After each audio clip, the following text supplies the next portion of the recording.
오늘 말씀은 잠언 29장 말씀인데요. 18절만 읽도록 하겠습니다. 묵시가 없으면 백성이 방자히 행하거니와 율법을 지키는 자는 복이 있느니라.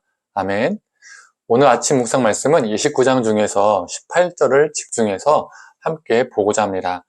청년들이나 이 청소년들에게 비전이 무엇이냐고 물으면 대부분 무엇을 대답하죠? 직업군을 말합니다. 의사다, 교사다, 간호사다, 대통령이다, 변호사다, 과학자다 등등등등을 이야기하죠. 그래서 많은 자녀들이 하나님, 저는 제 비전이 무엇인지를 모르겠습니다. 제 비전 좀 찾게 해주십시오. 비전을 갖게 해주십시오 라고 기도하는 경우가 많죠. 또 부모님들도 우리 자녀들이 비전을 갖게 해주십시오. 비전을 찾게 해주십시오. 또 비전을 잘 준비하게 해주십시오 라고 기도하는 경우도 많이 있습니다. 여기에서 비전은 말 그대로 직업군이 된 것이죠. 청소년, 청년들이라면 내 자신이, 또 부모라면 내 자녀들이 어떤 분야, 어떤 직업군을 가져야 할지 확신이 안 서니까 하나님께서 확신을 주셔서 거기에 맞춰서 대학도 들어가고 공부도 하고 준비하기를 원하는 경우가 있다는 것입니다. 그리고 비전을 이야기할 때 많이 사용되는 대표적인 구절이 바로 조금 전에 읽었던 이 잠언 29장 18절의 말씀이죠. 다시 한번 18절을 읽어보도록 하겠습니다. 묵시가 없으면 백성이 방자히 행하거니와 율법을 지키는 자는 복이 있느니라. 여기서 묵시가 비전으로 많이 해석이 됩니다. 이 묵시라는 단어는 히브리어로 하존이라는 단어입니다. 이 하존의 뜻이 무엇이냐면 보다라는 뜻을 가지고 있습니다. 이 비전이라는 단어도요, 라틴어 비데레에서 유래된 단어인데요. 이 비데레의 뜻도 보다라는 의미를 가지고 있습니다. 즉, 묵시, 비전, 하존, 비데레 이렇게 보다라는 의미를 가지고 있다는 것이죠.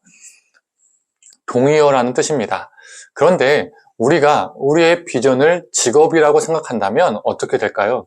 내 비전은 의사입니다. 내 비전은 과학자입니다. 내 비전은 간호사입니다. 이렇게 말하는 것은 내가 보는 것은 의사입니다. 내가 바라보는 것은 과학자입니다. 내가 평생 바라보는 것은 간호사입니다. 이렇게 말하는 것과 같습니다. 내 평생 바라보며 사는 것이 직업인 거예요. 직업군인 거죠. 그렇다면 묵시가 없으면 백성이 방자히 행한다. 이 말씀을 이렇게 적용해 볼 수 있을 것 같습니다. 직업이 없으면 방자히 행한다. 이 방자히 행한다는 것은 사전적 의미로 무례하고 건방지다라는 뜻을 가지고 있습니다. 그렇다면 직업이 없으면 무례하고 건방지게 되는 것일까요? 또 반대로 직업이 있으면 무례하지 않고 젠틀하게 살아갈까요?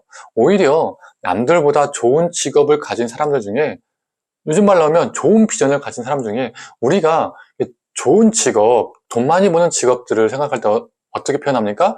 비전 있는 직업이야. 이렇게 생각하지 않습니까? 그래서 남들보다 좋은 직업을 가진 사람들 중에 다른 사람들을 무시하고 무례하게 행동한 사람들이 있습니다. 어느 누구보다 방자하게 살아가는 이들도 있다는 거죠. 좋은 직업만 가졌지, 또 사람들이 참 저 사람은 비전 있는 직업을 가졌다라고 말하지만 그 사람이 어떤 사람인 경우가 있습니까? 사람이 덜 된 사람들도 있습니다. 우리의 바라봄은, 우리의 비전은, 우리의 묵시는 직업이 되어서는 안 됩니다. 그렇다면 우리는 무엇을 바라보며 살아야 할까요? 바로 우리 여호와 하나님입니다. 우리가 바라봐야 하는 것은 바로 하나님입니다. 다른 말로 하면 우리의 비전과 우리의 묵시는 바로 하나님입니다. 우리가 그리스도인이라고 말할지라도 하나님을 바라보지 않고 살아간다면, 하나님의 뜻을 바라보지 않고 살아간다면 우리는 무례하고 건방진 사람이 될 수 있습니다. 실제로 종종 무례하고 비상식적인 행동을 하는 기독교인들을 통해서 세상 사람들이 실망하는 경우가 있습니다. 세상 사람들도 하지 않는 행동과 말을 믿는 사람들이 하는 것이죠. 그러나 우리가 말로만 기독교인이 아니라 정말 하나님을 바라보며 산다면, 정말 하나님의 뜻을 바라보고 구하며 산다면 우리는 그분의 뜻 앞에 다듬어지고 깎일 수밖에 없습니다. 우리는 정말 낮아질 수밖에 없는 것이죠. 내가 예전에 무례했다면, 내가 예전에 건방졌다면 하나님 때문에 깎이고 깎여서 하나님의 말씀 앞에, 하나님의 뜻 앞에 정말 다듬어져서 점점점 좀 더 나은 사람으로 변화가 되는 것이죠. 이전에 내 삶에, 내 성품에 원한 부분이 10개였다면 하나님의 뜻을 바라보며 그분 앞에서 다듬어지다 보니까 9개, 8개, 7개 이렇게 줄어드는 것입니다. 말로만 하나님 믿어가 아니라 진정으로 하나님을 바라보며 산다면 내가 바라보는 그 하나님의 성품을 닮아가게 됩니다. 그래서 오늘 본문 18절은 묵시가 없으면 백성이 방자히 행하지만 율법을 지키는 사람은 복이 있다라고 말합니다. 하나님의 뜻을 바라보며 하나님의 말씀 앞에 하나님이 원하시는 모습으로 다듬어져 가기 때문에 그 사람이 복이 있는 것입니다. 그 다듬어진 그 삶 자체가 복이 되는 것이죠. 좋은 직업을 가져서 소위 사람들이 말하는 참 비전 있는 직업이야 그것을 가져서 복이 있는 것이 아니라 하나님을 바라보며 그분의 말씀을 지키는 자가 복이 있습니다. 우리 시편 1편도 그것을 말해주지 않아요. 하나님의 말씀을 주야로 묵상하는 자가 복이 있는 사람입니다. 성도님들, 우리 모두 참 비전의 사람이 되길 소망합니다. 오늘 하루도 하나님 바라보며 하나님의 말씀을 지켜 행하는 자, 그래서 복된 비전의 사람이 되기를 간절히 축원합니다. 함께 기도하겠습니다.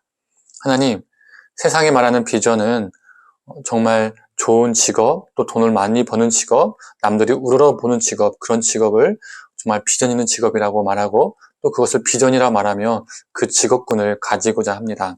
하나님, 그런 성경이 말하는 비전은 그 직업이 아니라 우리가 바라봐야 하는 것임을 보게 됩니다. 하나님, 우리가 하나님의 뜻을 바라보며 하나님의 말씀을 바라보며 하나님을 바라보며 살게 하여 주시옵소서. 우리의 묵시가, 우리의 비전이 하나님이 되게 하여 주시옵소서. 그래서 하나님의 말씀 앞에 우리가 하나님의 뜻 앞에 우리가 늘 다듬어지고 깎아지고 하나님이 원하시는 모습으로 우리가 변화되어서 정말 그 삶 자체가 복된 삶 될 수 있도록 우리를 붙들어 주시옵소서. 오늘도 비전의 사람으로 복된 삶을 이루어 가게 하여 주시옵소서. 감사드리며 사랑이 많으신 예수님의 이름으로 기도드립니다. 아멘.